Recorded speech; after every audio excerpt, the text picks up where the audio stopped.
120 కోట్ల మంది యొక్క కల నిజమైన రోజు. రాముల వారు ప్రతిష్ఠితమైన రోజు. జనవరి 22, 2024. అయోధ్య రామ మందిరానికి కట్టడానికి వాడింది మట్టి కాదు, వేల మంది భక్తుల ప్రాణత్యాగం చేస్తే వచ్చిన రక్తం నుండి కట్టారు. ఈ పుణ్యక్షేత్రాన్ని పాలరాయితో కట్టలేదు, పోలీసులు, రాజకీయ నాయకుల బుల్లెట్లకు ఎదురెళ్ళిన కార్ సేవకుల పొగరు నుండి కట్టారు. ఈ టెంపుల్ కోసం ఖర్చు పెట్టింది ధనం కాదు, తన రాముడి కోసం 85 ఏళ్ల విధులాబాయి అనే పెద్దమ్మ చెత్త ఎత్తుకొని సంపాదించిన 20 రూపాయల స్వార్థం లేని ధనం నుండి కట్టారు. ఇక్కడ కనిపిస్తున్న భవ్య మందిరానికి వాడింది మార్బల్స్ కాదు, రామ మందిరం కట్టేంత వరకు మాట్లాడను అని ఒట్టు వేసి 30 ఏళ్ళ నుండి మాట్లాడకుండా ఉన్న సరస్వతీదేవి గారి మౌనం యొక్క నుండి కట్టారు. రామ మందిరాన్ని కట్టడానికి వాడింది సిమెంట్ కాదు, ఈ మందిరం కోసం మొఘల్స్తో యుద్ధం చేసి వీరగతి పొందిన 90,000 మంది సూర్యవంశుల యోధుల యొక్క కోపం నుండి కట్టారు. ఎన్నో అవమానాలు, ఎన్నో ఆటంకాలు. ఇక్కడ మందిరం ఉండేదా అని సాక్ష్యాలు అడిగేదొకరు, రాముడు లేడు అని సెటైర్లు వేసేవాడు ఇంకొకడు. మతం 500 ఏళ్ల పోరాటాన్ని ఇస్తే రాజకీయం 51 ఇంచుల రాముల వారి విగ్రహాన్ని ఇచ్చింది. ఈ వీడియోలో రాముల వారి మందిరం కోసం కాంట్రిబ్యూట్ చేసిన ప్రతి ఒక్కరిని స్మరిద్దాం. మనందరికీ తెలుసు, 1528లో అయోధ్యలో ఉన్న రాముల వారి మందిరాన్ని బాబర్ ధ్వంసం చేసి బాబరీ మసీదుని కట్టాడు. ఈ వీడియోలో ఎవరు ఎలా రాముల వారి మందిరం కోసం ప్రాణత్యాగం చేశారో చెప్తా. 1949 డిసెంబర్ 22వ రోజు రాత్రి బాబరీ మసీద్ డోమ్ కింద మిరాకిల్లెస్గా 9 ఇంచుల రాముల వారి మూర్తి ప్రతిష్ఠితమైంది. రాముల వారు ఇది నా జన్మభూమి అని సంకేతం ఇచ్చారు. బాబరీ మసీదును డిమాలిష్ చేసి ఇకనైనా రాముల వారి మందిరాన్ని కట్టాలని అప్పట్లో డిమాండ్ చేశారు. కానీ అప్పటి ప్రభుత్వం ప్రజల డిమాండ్ను పక్కన పెట్టి ఆ మూర్తి ఎలా వచ్చిందని ఎంక్వైరీ వేశారు. లిబ్రెహన్ కమిషన్ అనే కమిటీ స్థాపించారు. కమిటీ ఏమని రిపోర్ట్ ఇచ్చింది అంటే, ఇది ఒక కాన్స్పిరసీ థియరీ అంది. ఆ రోజు రాత్రి 50 నుండి 60 భక్తులు మసీద్ తాళాలు పగలకొట్టి రాముల వారి మూర్తిని, సీతాదేవి మూర్తిని అక్కడ ఉంచారు అని రిపోర్ట్ ఇచ్చారు. 1984లో ఇందిరాగాంధీ గారు చనిపోయారు. పెద్ద ఎత్తున సింపతి రావడంతో 1984లో జరిగిన సెంట్రల్ ఎలక్షన్లో 414 సీట్ల భారీ మెజారిటీతో రాజీవ్ గాంధీ గారు గెలిచారు. రాజీవ్ గాంధీ గారు తన పాలనలో చేసిన 2 స్టెప్స్ మొత్తం గేమ్ను మార్చేస్తుంది. ఎలా మారుస్తుందో చూడండి. మీకు గుర్తుంటే 1985లో సహో బన్హో అనే ముస్లిం యువతి తన భర్త మీద ఒక కేసు వేసింది. ఏమని కేసు వేసింది అంటే, తన భర్త తనకు 60 ఏళ్ల వరకు వాడుకొని తనతో పిల్లలను కని తను ముసల్దాన్ని అయిన తర్వాత తనకు తలాక్ అని 3 సార్లు తలాక్ చెప్పి విడాకులు ఇచ్చారు అని కేసు వేసింది. మన డెమోక్రసీ ఈక్వాలిటీ రాజ్యాంగం ఏమంటుంది అంటే, హిందూస్, క్రిస్టియన్, సిఖ్స్కు డివోర్స్ అనే చట్టం ఉంది. కానీ ఈ చట్టం ముస్లింకు వర్తించదు. ముస్లింకు సిరియా మ్యారేజ్ లా ఉంది. ముస్లిం 3 నుండి 4 పెళ్లిళ్ళు చేసుకోవచ్చు, విడాకులు కూడా ఇవ్వచ్చు. అల్యూమినియం లేదా బర్ణం వంటి కాన్సెప్ట్ ముస్లింలకు లేదు.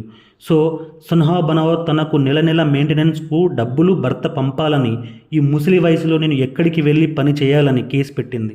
సుప్రీంకోర్టు ఎస్, సహో బన్వో అడిగింది కరెక్టే, ఈవిడకు నెల డబ్బులు పంపాలి, అంతేకాదు ఇక నుండి ముస్లిం డైవర్స్ యువతులందరికీ అల్యూమినియం ఇవ్వాలి, మెయింటెనెన్స్ ఫీజు ఇవ్వాలి అని సుప్రీంకోర్టు హిస్టారికల్ తీర్పు ఇచ్చింది. ఇది ముస్లిం మౌలాలకు నచ్చలేదు. ఈ చట్టం కనుక వస్తే వీళ్ళు సంపాదించిందంతా భరణానికే వెళ్ళిపోతుందని పెద్ద ఎత్తున ప్రొటెస్టులు చేశారు. ప్రభుత్వం పైన నిరాశ వ్యక్తం పరిచారు. ముస్లిం అబ్యూస్ చేయడానికి రాజీవ్ గాంధీ గారు 1986లో సుప్రీంకోర్టు జడ్జిమెంట్ని ఓవర్రూల్ చేస్తూ పార్లమెంట్లో ఉమెన్ డైవర్స్ ప్రొటెక్ట్ అనే చట్టాన్ని పాస్ చేశారు. మెజారిటీ ఎక్కువ ఉండడం వల్ల ఇది పాస్ కూడా అయింది.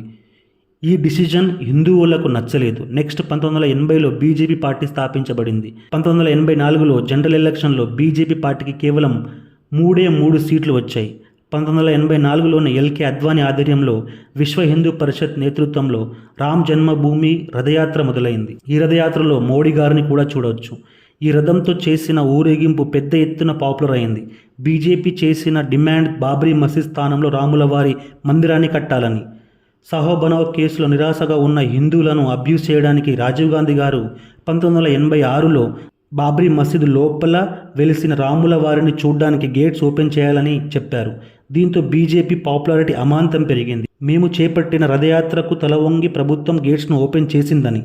ఈ డిసిజన్ కారణంగా ముస్లిం రాజీవ్ గాంధీ పైన నిరాశను వ్యక్తపరిచారు. శ్రీలంక యుద్ధంలో మన సైన్యాన్ని పంపడం, సిక్ మిలిటెంట్స్పై ఆపరేషన్ జరపడం, భోపాల్ గ్యాస్ ట్రాజడీ వంటి కారణాల వల్ల అబ్యూస్మెంట్ పాలిటిక్స్ అండ్ యాంటీ ఇన్కన్వెన్స్ యొక్క ఆమె అగ్లువేషన్లో 1989లో జరిగిన జనరల్ ఎలక్షన్లో రాజీవ్ గాంధీ గారు ఓడిపోయారు.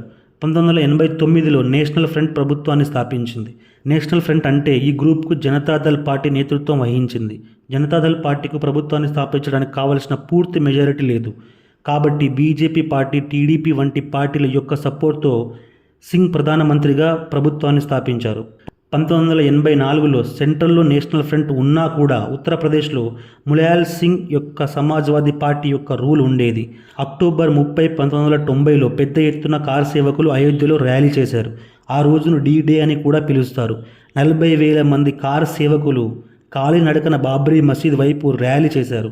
కొంతమంది కాలినడకన వెళ్తే ఇంకొంతమంది సరియూ నది ఈదుకుంటూ అయోధ్యకు చేరుకున్నారు. అప్పటి UP chief minister Mulayam Singh Yadav 28,000 మంది పోలీసులను బాబ్రీ మసీద్ చుట్టూ బందోబస్తు పెట్టాడు. బాబ్రీ మసీద్ చుట్టూ కంచెలు వేసి ఎవరిని లోపలికి వెళ్ళకూడదు అని ఆదేశం ఇచ్చాడు ములాయం సింగ్. అయోధ్య మే పరిందాబీ పర్ నహీ మర్ సక్తా అని చెప్పారు. దీనికి అర్థం ఈ కంచెలను పక్షులు కూడా దాటలేవు. దట్టమైన సెక్యూరిటీని పెట్టడంలో ములాయం సింగ్ ఆదేశించాడు. 40,000 మంది కార్ సేవకుల్లో 10,000 మంది ఆ రోజు బాబ్రీ మసీదును చేరుకున్నారు. కార్ సేవకులు బాబ్రీ మసీద్ చుట్టూ గుమిగూడారు. లోపలికి వెళ్ళడానికి ప్రయత్నించారు, కానీ పోలీసులు వీరిని ఆపుతున్నారు. కార్ సేవకులు పట్టుకొని కానిస్టేబుల్ బస్సులో కుక్కుతున్నారు, అరెస్ట్ చేస్తున్నారు, టియర్ గ్యాస్ వేస్తున్నారు. ఈ మధ్యలో ఒక కార్ సేవక్ అత్యంత సాహసంతో ఆ కానిస్టేబుల్ బస్ను తన అదుపులో తీసుకొని బస్తో కంచెలన్నీ పగలగొట్టి దాటించాడు. కంచెలు తెగిపోయాయి. వందల్లో కార్ సేవకులు మసీదు లోపలికి చొరబడ్డారు. 1 కాదు 2 కాదు 28,000 మంది పోలీసుల లాఠీలకు ఎదురెళ్లి లోపలికి వెళ్ళడం మామూలు విషయం కాదు. కొంతమంది కార్ సేవకులు బాబ్రీ మసీద్ డోమ్ పైకి ఎక్కి భగవాన్ జెండా ప్రతిష్ఠితం చేశారు. వెంటనే పోలీసులు లాఠీలతో చార్జ్ చేశారు. కార్ సేవకుల పైన టియర్ గ్యాస్ లాంటి ఛార్జెస్తో పాటు ములాయం సింగ్ ఓపెన్ ఫైర్ చేయాలని ఆదేశించాడు. కార్ సేవకుల మీద ఓపెన్గా బుల్లెట్ల వర్షం కురిపించారు. ఈ కాల్పుల్లో చాలామంది గాయపడ్డారు, కొంతమంది చనిపోయారు. సాయంత్రానికి కార్ సేవకులు వెనుక తిరిగారు. బాబ్రీ మసీద్ డోమ్ పైన ఉన్న జెండాను తీయడానికి ప్రయత్నిస్తే అక్కడ ఒక అద్భుతం జరిగింది. హనుమంతుల వారి రూపమైన ఒక కోతి డోమ్ పైకి ఎక్కి జెండాను పట్టుకుంది. ఈ జెండాను ఎవ్వరూ తీయకూడదు, ఎవడైనా నన్ను ఆపొచ్చు అని కోతి అక్కడ కూర్చుంది. వందల్లో కార్ సేవకులను కొట్టిన 28,000 పోలీసులు ఆ కోతిని భయపడి అలాగే చూస్తూ ఉండిపోయారు. అక్కడ ఉన్న పోలీసులకు ఆ కోతిని హనుమంతుల వారి రూపంలో కనిపించింది. ఈ ఫోటోను ఐకానిక్ మంకీ ఫోటో అంటారు. కొద్ది గంటల తర్వాత ఆ కోతి అక్కడి నుండి వెళ్ళిపోయిన తర్వాత పోలీసులు ఆ జెండాను తీసివేశారు. అయోధ్య మందిరం త్యాగాల నుండి వచ్చిందని అనడానికి ఇదొక శాంపిల్ మాత్రమే. సో ఈ ఇన్సిడెంట్స్ కోసం భారత్ యొక్క నలుమూలల నుండి కార్ సేవకులు వచ్చారు. కోల్కతా నుండి వచ్చిన కొతారి బ్రదర్స్ కథ వినండి. రామ్ కొతారి, శరత్ కొతారి అనబడే ఇద్దరు అన్నదమ్ములు కోల్కతా నుండి అయోధ్యకు చేరుకున్నారు. బస్లను, ట్రైన్లను అయోధ్యకు వెళ్ళడానికి బ్యాన్ చేయడంతో కాలినడకన ట్యాక్సీ పట్టుకొని వీరు అయోధ్యకు చేరుకున్నారు. ఈ ఇద్దరు అన్నదమ్ములు అక్టోబర్ 30వ రోజు పాల్గొన్నారు. బట్ పోలీసులు వీరిని అరెస్ట్ చేశారు, మళ్ళీ విడుదల చేశారు. నవంబర్ 2వ తేదీ ఈ ఇద్దరు అన్నదమ్ములు బాబ్రీ మసీద్ దగ్గరికి వెళ్ళారు. వీరిని పోలీసులు పాయింట్ బ్యాంక్లో కాల్చిపడేశారు. ఈ త్యాగాలు అనేవి కార్ సేవకుల వారికే ఆగలేదు. 1983 నుండి నిర్మోహ అహంకారి సభ్యులు కోర్టులో అయోధ్య కేసును ఫైట్ చేస్తున్నారు. వాళ్ళ ఓపిక గొప్పది. కోర్టుల చుట్టూ తిరగడం అనేది మామూలు విషయం కాదు. 1990లో బాబ్రీ మసీద్ దాడి కారణంగా మండల్ కమిషన్, పంజాబ్ ఇన్సర్జెన్స్ కారణంగా ప్రజలు నేషనల్ ఫ్రంట్ పై నమ్మకాలు కోల్పోయారు. 1991లో నేషనల్ ఫ్రంట్ డిజాల్వ్ అయింది. మళ్ళీ ఎలక్షన్ జరిగాయి. ఈ ఎలక్షన్ సమయంలో రాజీవ్ గాంధీ గారు హత్య జరిగింది. సో 1991 ఎలక్షన్లో కాంగ్రెస్ పార్టీ గెలిచింది, ప్రభుత్వాన్ని స్థాపించింది. పివి నరసింహారావు గారు పీఎం అయ్యారు. బీజేపీ ఇంకొక స్టెప్ ఎక్కి 1991 ఎలక్షన్లో 80 నుండి 120 సీట్లను గెలుచుకుంది. మీరు ఇక్కడ ఒక విషయాన్ని గమనిస్తే, రాముల వారి మందిరం ఇష్యూ ఎప్పుడెప్పుడైతే జరిగిందో అప్పుడప్పుడు జరిగిన ఎలక్షన్లో బీజేపీకి సీట్స్ పెరుగుతూ వచ్చాయి. బట్ కాంగ్రెస్ పార్టీ స్ట్రెంత్ కూడా తగ్గడం లేదు. 1990లో కూడా కాంగ్రెస్ పార్టీ చాలా స్ట్రాంగ్గా ఉండేది. బట్ ఉత్తరప్రదేశ్లో ప్రజలు సెంటిమెంట్ మారిపోయింది. కార్ సేవకుల మీద కాల్పులు జరపాలని ఆదేశించిన సమాజ్వాదీ పార్టీకి ప్రజలు బుద్ధి చెప్పారు. 1991లో జరిగిన ఉత్తరప్రదేశ్ స్టేట్ ఎలక్షన్లో అత్యంత పెద్ద మెజారిటీతో 221 సీట్లతో బీజేపీ పార్టీ గెలిచింది. కాల్ ములాయం సింగ్ సీఎం అయ్యారు. దీంతో ఉత్తరప్రదేశ్లో అయోధ్యలో బీజేపీ పార్టీ ఆధిపత్యం పెరిగింది. డిసెంబర్ 6, 1992లో మళ్ళీ కార్ సేవకులు బాబ్రీ మసీద్ పైన దాడి చేసి డోమ్ పైన జెండా ఎగురవేశారు. 1949లో వెలిసిన రాముల వారు సీతాదేవి విగ్రహాలను ఒక టెంట్లో పెట్టారు. పూజలు జరిగాయి. ఈ ఇన్సిడెంట్నే బాబ్రీ మసీద్ డిమాలిషన్ అంటారు.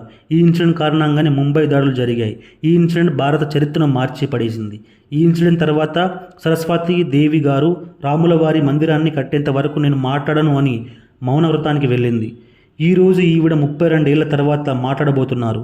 ఈ ఇన్సిడెంట్ తర్వాత అయోధ్య దగ్గర ఉన్న సరాయి రాశి అనే ఊరిలో సూర్యవంశీ అనే ఒక సమూహం ఉంది. రాముల వారి మందిరం వచ్చేంత వరకు తలకు పాగా పెట్టుకోము, కాళ్ళకు చెప్పులు వేసుకోమని ప్రతిజ్ఞ చేసే సమూహం ఇది. ఈరోజు ఈ సూర్యవంశ సమూహం ట్రైబ్స్ కట్టుకొని కాళ్ళకు చెప్పులు వేసుకొని అయోధ్యకు వెళ్తున్నారు. ఇలాంటి కథలు ఎన్నో, త్యాగాలు మరెన్నో. మొఘల్ సమయంలో మొదలైన గొడవ మోడీ గారి యుగంలో ముగిసింది. ఈ పోరాటం గొప్పది. పోరాడిన వాళ్ళు గొప్పవాళ్ళు. ప్రతి ఒక్కరికి జోహార్లు. కోట్ల చుట్టూ తిరిగి తెగింపు చూపించిన నీరవ్ మోహీ అహంకార సభ్యులు, ధైర్యాన్ని చూపించిన అశోక్ సింఘల్ గారి నేతృత్వంలో విశ్వ హిందూ పరిషత్ సమూహం, ఆర్ఎస్ఎస్, సిక్ కమ్యూనిటీస్, సూర్యవంశీ కార్ సేవకులు, ఇతర రాజకీయ నాయకులు, ముఖ్యంగా మందిర్ వహీ బనేగా అనే ములాయం సింగ్ యాదవ్ని వ్యతిరేకించి నినాదం ఇచ్చిన ఎల్కే అద్వానీ గారికి, 2003 నుండి 2019 వరకు ఈ కేసును తేలిగ్గా తన ఇన్ఫ్లుయెన్స్ని ఉపయోగించి సక్సెస్ చేసిన మోడీ గారు మరియు టీంకి రాముల వారి మందిరానికి అంకితం ఇవ్వాలి. 1952లో ఇక్బాల్ అన్సారీ జడ్జిమెంట్ను వాదించిన సుప్రీంకోర్టు లాయర్లకు, 2019లో రామ జన్మభూమి డిసిజన్ను కొలెక్కి తెచ్చిన జడ్జిలకు, సుప్రీంకోర్టు జడ్జ్కు ఈ మందిరం గెలుపు అంకితం ఇవ్వాలి. 120 కోట్ల హిందువులు ఈ గెలుపునకు అంకితం ఇవ్వాలి. సో 2003లో మళ్ళీ ఈ కేసు ఓపెన్ అయింది. 2019లో మళ్ళీ సుప్రీంకోర్టు రామ్ జన్మభూమిలో రాముల వారి మందిరం కట్టాలని ఆదేశించింది. సో ఫైనల్లీ జనవరి 22వ రోజు 500 ఏళ్లుగా ఎదురు చూస్తున్న రాముల వారి ప్రతిష్ఠితం జరిగింది. జై హింద్.